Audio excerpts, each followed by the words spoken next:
안녕하세요. 한 주간 평을 하셨습니까? 이번 한 주도 다니엘서를 통해서 함께 은혜를 나누도록 하겠습니다. 다니엘서를 맨 처음에 접할 때는 너무나 믿음의 거인처럼 느껴져서 나의 삶에 적용할 수 있을까, 이게 가능할까라는 생각을 했었습니다. 그러나 한 주 한 주 은혜를 받으며 그 삶 가운데 하나님의 모습을 보면서 믿음의 선배처럼 느껴지고 그 믿음의 비밀 또한 조금씩 알게 되는 것 같습니다. 저는 다니엘의 그 믿음의 비밀이 이것이 아닐까 싶습니다. 하나님의 역사하심을 반복적으로 보면서 그의 안에서 믿음이 더욱더 커져가는 것이 믿음의 비밀이 아닐까 싶습니다. 더 굳건해지는 것이죠. 오늘의 본문도 다니엘에게 하나님이 살아계심과 역사하심을 보여주시는 한 장면입니다. 오늘의 본문 다니엘 4장 19절부터 37절까지의 본문에 나오는 느부갓네살의 삶을 보면서 하나님께서 오늘도 우리의 믿음을 그 전보다 더 굳건하게 해주시기를 바랍니다. 이번 주의 포커스 한번 볼까요? 이번 주의 포커스는 불의한 세상 속에서도 하나님은 여전히 통치하고 계십니다. 입니다. 마음 열기를 함께 보도록 하겠습니다. QR코드 영상을 확인해 보시기 바랍니다. 이 영상은 세상에서 가장 위험한 공항으로 유명한 프린세스 줄리아나에서 찍은 영상입니다. 해안과 너무 민첩해 있어서 비행기가 착륙하거나 이륙하거나 할 때 바람이 해변의 관광객들에게 직접 불게 됩니다. 사람들은 그 바람에 날아가지 않으려고 철조망을 붙잡고 버티고 있는 모습이 영상에 나옵니다. 그러다 사고 난 모습까지 너무 리얼하게 나와서 조금 놀랐습니다. 이 영상 보시고 다시 돌려서 보고 그러지 마시길 바랍니다. 함께 생각해 볼 문제는 위험하다고 하는데 자신의 발로 그 위험한 자리에 간다는 것이죠. 그리고 그 안에서 하지 말라고 하는데도 그것을 이겨내려고 버티는 그 모습을 볼 때 저는 이것을 청개구리 같은 마음이 아닐까라는 생각을 해봅니다. 진짜 날아갈까? 한번 도전해 볼까? 라는 그 호기가 위험을 무릅쓰게 하고 그 안에 버티게 만드는 것이죠. 양귀자 작가의 소설 중에 이런 책이 있습니다. 나는 소망한다. 내게 금지된 것을. 저는 이 책의 제목을 생각하면서 예전에 제가 저질렀던 그 많은 후회되는 그런 장면들이 떠올랐습니다. 사회심리학에서는 이런 청개구리 반응을 심리적 반발이라고 말하기도 하고, 강하게 말할수록 더 하고 싶어하는 반발 현상을 리액턴스 효과라고 말하기도 합니다. 셀장님들, 혹시 이전에 하지 말라고 하는 경고가 있었음에도 불구하고 그것을 하셨던 경험이 있으셨나요? 하고 나서 후회하신 적은 없으셨나요? 돌아보면 후회할 것을 하지 말라고 하는데도 했던 일들은 누구에게나 있을 것입니다. 학창시절에 화장실의 낙서에서부터 7살 자녀의 청개구리 심보까지 생각나는 일들을 세런들과 함께 나누시면서 마음을 열고 나눔을 시작하시기 바랍니다. 오늘의 말씀을 함께 볼까요? 다니엘 4장 19절에서 37절까지의 말씀입니다. 그러자 벨드사살이라고도 불리는 다니엘은 놀라 한동안 마음이 어지러웠습니다. 그래서 왕이 그에게 말했습니다. 벨드사살아, 이 꿈과 그 뜻 때문에 놀라지 않기를 바란다. 이에 벨드사살이라고 불리는 다니엘이 왕에게 대답하였습니다. 왕이시여, 그 꿈이 왕의 원수에 관한 꿈이며 그 뜻도 왕의 적에 대한 것이었으면 좋겠습니다. 왕의 꿈에서 보셨던 나무는 크고 튼튼하게 자랐으며 그 꼭대기가 하늘까지 닿아서 땅 끝에서도 잘 보였습니다. 그 잎사귀는 아름다웠으며 열매는 누구나 먹을 수 있을 만큼 매우 많았습니다. 들짐승들이 나무 아래에 와서 쉬었고 가지에는 새들이 모여들었습니다. 왕이시여, 그 나무는 바로 왕이십니다. 왕은 크고 강해지셨습니다. 왕의 강대함은 하늘에 닿았고 왕의 통치는 땅 끝까지 미쳤습니다.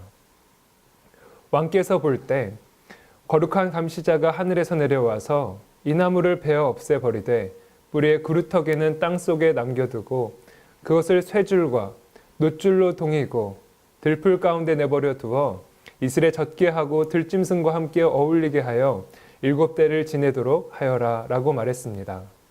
왕이시여, 꿈의 뜻은 이러합니다. 이것은 지극히 높으신 하나님께서 장차 일어날 일을 왕에게 미리 보여주신 것입니다. 왕은 사람들에게서 쫓겨나 들짐승들과 함께 살게 될 것입니다. 왕은 소처럼 풀을 뜯게 될 것이며 하늘에서 내리는 이슬에 젖게 될 것입니다. 7대가 지난 뒤에야 왕은 비로소 지극히 높으신 하나님께서 인간의 나라를 다스리신다는 것과 그 나라를 자기 뜻에 맞는 사람에게 주신다는 것을 알게 될 것입니다. 또 나무 뿌리에 구루터기를 땅에 남기라 명한 것은 왕이 하나님께서 다스리신다는 것을 깨달으신 뒤에 왕의 나라가 굳게 선다는 뜻입니다. 그러므로 왕이시여, 저의 충고를 받아들이십시오. 죄악을 버리고 옳은 일을 하십시오. 가난한 백성을 불쌍히 여기시고 악한 길에서 벗어나십시오. 그렇게 하면 혹시 왕의 영화가 계속 이어질 수 있을지 모릅니다. 이 모든 일이 그대로 나 느부갓네살 왕에게 일어났다. 12달이 지난 뒤 내가 바빌론 왕궁의 옥상을 걷고 있을 때였다. 나는 이렇게 말했다. 이 바벨로니아는 위대하지 않은가? 내가 내 힘과 권력으로 세웠지 않은가? 내 영광을 위해 세운 것이 아닌가? 이 말을 마치기도 전에 한 목소리가 하늘에서 들렸다. 느부갓네살 왕아, 내게 말하노니 왕권이 너에게서 떠나갔다. 너는 사람들에게서 쫓겨나 들짐승들과 함께 살게 되고 소처럼 풀을 뜯어먹게 될 것이다. 7해가 지난 후에 너는 비로소 지극히 높으신 하나님께서 인간의 나라를 다스리신다는 것과 그 나라를 자기 마음에 드는 사람에게 주신다는 것을 알게 될 것이다. 그 말은 곧장 나 느부갓네살 왕에게 그대로 이루어졌다. 나는 사람들에게서 쫓겨나 소처럼 풀을 뜯어먹었으며 내 몸은 하늘에서 내리는 이슬에 젖었다. 나의 머리털은 독수리의 깃털처럼 자랐고 나의 손톱은 새의 발톱처럼 길게 자랐다. 정해진 기간이 지나자 나 느부갓네살은 하늘을 우러러보고 정신을 되찾을 수 있게 되었다. 나는 지극히 높으신 하나님, 영원히 살아계신 분에게 찬양과 영광을 돌렸다. 하나님의 다스리심은 영원하며 그의 나라는 대대로 이어질 것이다. 그는 땅의 백성들을 없는 것 같이 여기시며 하늘의 군대와 땅의 백성들을 뜻대로 다루신다. 어느 누구도 그가 행하시는 일을 막을 수 없으며 어느 누구도 무엇을 행하셨느냐고 물을 수 없다. 내가 정신을 되찾았을 때 나의 명예와 위엄과 나라의 권세가 회복되었고 나의 고문관들과 관리들이 나를 찾았으며 왕위가 회복되자 전보다 더 위세가 커졌다. 이제 나 느부갓네살은 하늘의 왕께 찬양하며 영광을 돌린다. 그의 일은 모두 참되며 그의 행하심은 의로우시다. 그는 교만한 사람을 낮추신다. 아멘. 본문 말씀을 바탕으로 해서 말씀 묵상 문제를 함께 풀겠습니다. 1번 문제입니다. 다니엘은 느부갓네살 왕의 꿈을 해석합니다. 왕의 꿈에 본 환상이 의미하는 바는 무엇입니까? 첫 번째, 크고 높은 나무입니다. 저희 22절을 함께 읽고 풀어볼까요? 22절, 왕이시여 그 나무는 바로 왕이십니다. 왕은 크고 강해지셨습니다. 왕의 강대함은 하늘에 닿았고 왕의 통치는 땅 끝까지 미쳤습니다. 크고 높은 나무가 의미하는 것은 무엇일까요? 네, 이 나무는 바로 느부갓네살 왕을 의미합니다. 크고 높은 나무는 넓은 바벨론 제국을 다스리고 높아진 제왕의 자리에 있는 느부갓네살 왕을 말합니다. 두 번째, 나무를 뱀. 이것은 무엇을 의미할까요? 23절에서 25절을 함께 읽어보겠습니다. 왕께서 볼 때 거룩한 감시자가 하늘에서 내려와서 이 나무를 베어 없애버리되 뿌리의 그루터기는 땅속에 남겨두고 그것을 쇠줄과 놋줄로 동이고 들풀 가운데 내버려 두어 이슬에 젖게 하고 들짐승과 함께 어울리게 하여 7대를 지내도록 하여라고 말했습니다. 왕이시여, 꿈의 뜻은 이러합니다. 이것은 지극히 높으신 하나님께서 장차 일어날 일을 왕에게 미리 보여주신 것입니다. 왕은 사람들에게서 쫓겨나 들짐승들과 함께 살게 될 것입니다. 왕은 소처럼 풀을 뜯게 될 것이며 하늘에서 내리는 이슬에 젖게 될 것입니다. 7대가 지난 뒤에야 왕은 비로소 지극히 높으신 하나님께서 인간의 나라를 다스리신다는 것과 그 나라를 자기 뜻에 맞는 사람에게 주신다는 것을 알게 될 것입니다. 나무를 베었다는 것은 나무를 의미하는 느부갓네살 왕이 그 자리에서 쫓겨나는 것을 의미한다고 25절에 나옵니다. 왕이 사람에게서 쫓겨나서 나무에서 잘려져 떨어져 나갔습니다.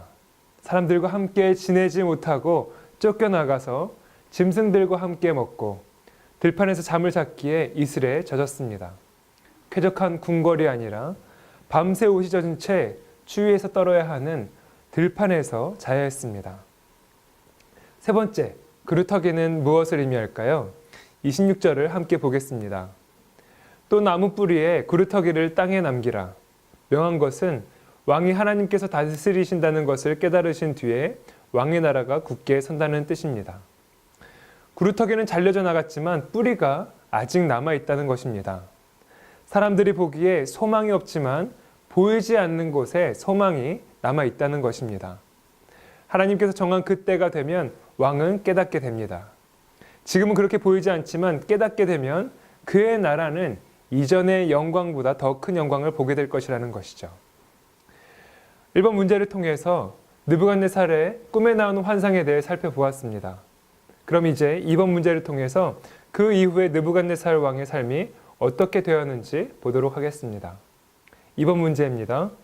하나님은 느부갓네살의 교만을 다루시며 작정하신 것을 이루셨습니다.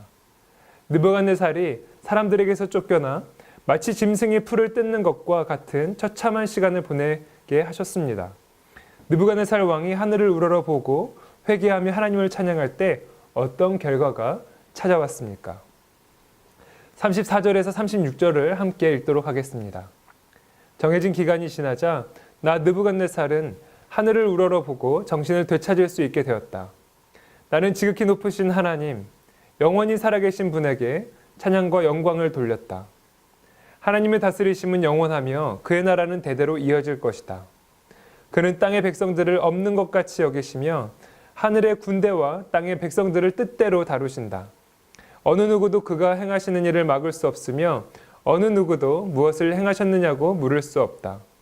내가 정신을 되찾았을 때 나의 명예와 위엄과 나라의 권세가 회복되었고 나의 고문관들과 관리들이 나를 찾아왔으며 왕위가 회복되자 전보다 더 위세가 커졌다. 하나님께서 느부갓네살의 교만을 다루시고 들판에서 짐승의 풀을 뜯는 것과 같은 처참한 시간을 보내게 하신 후에 그 때가 되었을 때 무엇이 달라졌냐면 나의 명예와 위엄과 나라의 권세가 회복되었고 나의 고문관들과 관리들이 나를 찾아왔으며 왕위가 회복되자 전보다 더 위세가 커졌다라는 것을 고백하게 됩니다. 그의 나라가 회복되고 그의 자리가 다시 회복되어진 것입니다. 그리고 왕위가 회복되자 전보다 더 그 위세가 커지게 된 것이죠. 두 번째 질문입니다. 왕은 어떤 사람으로 변화가 됩니까? 함께 37절 말씀을 보시겠습니다. 이제 나 느부갓네살은 하늘의 왕께 찬양하며 영광을 돌린다. 그의 일은 모두 참되며 그의 행하심은 의로우시다. 그는 교만한 사람을 낮추신다. 문제는 왕이 어떤 사람으로 변했느냐라고 묻고 있습니다. 느부갓네살 왕이 왕위를 되찾은 다음에 그는 다른 사람이 되었습니다. 하나님을 아는 사람이 아니라 하나님을 이제 인정하는 사람이 되었습니다. 하나님이 행하시는 일인 모두 의로우시다고 인정하는 사람이 되었습니다. 그리고 자신의 교만함을 하나님께 고백하고 찬양하는 예배하는 사람이 된 것입니다. 네, 이제 적용 문제를 함께 보도록 하겠습니다. 1번 문제를 함께 보실까요? 다니엘은 왕의 꿈을 해석하면서 하나님의 주권과 회개의 필요성을 말합니다. 그러나 느부갓네살 왕은 이를 듣고도 깨닫지 못하고 교만하게 행합니다. 깨달음도 은혜입니다. 당신이 만약 하나님의 마음을 느끼고 있다면 이미 은혜 안에 있는 것입니다. 전에는 인정하지 않았다가 어떤 계기로 자신의 한계나 교만을 인정하게 된 경험이 있습니까? C.S. 루이스는 고난은 하나님의 메가폰이라는 말을 했습니다. 내가 들었어도 깨닫지 못하고 있을 때, 알지만 그 길을 가지 못하고 있을 때 하나님께서는 삶 속에서 말씀하시고 그것을 깨닫게 하십니다. 건강이나 사업, 재정적인 고난을 통해서 하나님을 인정하게 되신 적이 혹시 있으신가요? 고난이 아니라면 특별한 경험을 통해서 하나님의 뜻을 알게 된 적이 있으신지 한번 돌아보시고 삶을 나누시기를 바랍니다. 2번 문제입니다. 처절한 고난의 경험 끝에 느부갓네살 왕은 새로운 사람이 되었습니다. 느부갓네살 왕은 이 세상을 하나님이 통치하신다는 사실을 깨닫고 자신의 교만을 내려놓고 하나님을 찬양합니다. 혹시 당신 주변에 저 사람은 절대 하나님과 관계없다고 생각한 사람이 있습니까? 그리고 도저히 바뀌지 않을 것 같은데 교회에 나옴으로 당신을 놀라게 했던 사람이 있습니까? 예수님에 대한 이야기를 절대 들을 것 같지 않고 시간이 걸려도 아주 오래 걸릴 것 같은 분들이 하나님께 돌아오는 것을 보게 되면 하나님이 정말 살아계시는구나 라고 고백하지 않을 수 없게 됩니다. 확신하게 됩니다. 그리고 전도할 때마다 경험하게 되는 것은 하나님이 정하신 때, 그가 돌아오는 그때, 하나님을 영접하는 그때는 제가 생각하는 것보다 늘 빨리 온다는 것입니다. 많은 순간 놀라며 그것을 하나님께 감사 찬양으로 올려드리게 됩니다. 여러분, 마지막 한 줄의 정리가 이것을 표현합니다. 하나님께서 함께 하시면 돌이키지 못할 사람은 없습니다. 오늘의 팁은 끝까지 이루신 것을 믿을 수 있도록 도움을 주는 글귀입니다. 함께 팁을 읽어보시도록 하겠습니다. 욥은 당대의 지상에서 가장 의로운 사람이었다. 욥기는 하나님이 하나님의 원수 사탄에게 욥의 삶을 완전히 파괴하도록 허락하시는 내용을 다룬다. 욥은 자신이 왜 고통당하는지 이해하지 못했고 하나님이 여전히 자신의 삶에서 일하심을 신뢰하는 마음과 그분께 따져 묻고 싶은 반항심 사이에서 오락가락했다. 하나님은 이야기의 끝부분에서 나타나셨고 욥의 반응은 겸손과 회개, 하나님이 참으로 크고 두려운 분이라는 인정이었다. 오늘 말씀을 기억하면서 함께 기도하시겠습니다. 먼저 각자 적용한 것을 중심으로 함께 기도하도록 하겠습니다. 그리고 함께 나눈 세런들을 위해서 함께 기억하며 기도하도록 하겠습니다. 그리고 이번 주에 공통기도 제목, 제목은 새가족입니다. 새가족을 위해서 기도할 때 서울 드림교회에 처음 오는 새가족들마다 잘 정착하며 예배마다 은혜를 누리게 하소서. 새가족들이 이곳에서 하나님을 만나고 그 신앙이 성장해가며 교회의 지체들과 그리스도 안에서 아름다운 관계를 형성하도록 인도하소서. 새가족 사역팀을 섬기는 이들에게 성령의 충만함과 아름다운 섬김의 본을 보이는 헌신을 허락하여 주셔서 하나님의 사랑을 나타내는 통로가 되게 하소서. 뒤에 부록에 있는 저희가 후원하고 있는 국내 교회와 그리고 해외 선교사님을 위해서 또한 기도하도록 하겠습니다. 이번 주는 국내 금정 주님교회를 위해서 우리 함께 기도하도록 하겠습니다. 새 교회당을 매입하여 꾸미는 중입니다. 재정 자립을 목표로 하고 있는데 이루어지게 하여 주시옵소서. 전도 부흥을 이루어 빠른 시기에 예배당 매입에 따른 빚을 갚고 돕는 교회로 사는 목표가 이루어지게 하여 주시옵소서. 모든 교인이 매일 성경 읽고 말씀과 기도로 생활하게 하여 주시옵소서. 건강한 공동체가 모여있는 사도행전적 교회가 되게 하여 주시옵소서. 그리고 해외 대만에 계신 저희 한유진 선교사님을 위해서 기도하도록 하겠습니다. 선교센터에서 선교 애니메이션 학교가 3월부터 9월까지 진행되는데 전공인 애니메이션을 살려서 간사로서 은혜의 통로가 될 수 있게 하여 주시옵소서. 중국어 공부를 하고 있는데 지혜와 총명을 허락하여 주시옵소서. 크리에이 인터내셔널이라는 문화 선교팀의 일원으로서 주신 재능을 복음을 전파하는 데 사용하게 하여 주시옵소서. 함께 기도하심으로 마무리하도록 하겠습니다. 하나님 아버지, 오늘 느부갓네살 왕을 하나님께서 다루시는 모습을 보았습니다. 하나님께서 꿈을 보여주시고 그 꿈을 풀어주시고 말씀하신 것을 모두 이루셔서 한 영혼이 돌아오는 것을 보았습니다. 교만한 마음을 겸손하게 만드시고 하나님을 인정하며 찬양하는 것을 저희들이 함께 보았습니다.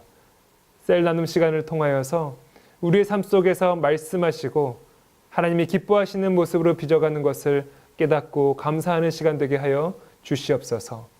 예수 그리스도의 이름으로 기도드렸습니다. 아멘.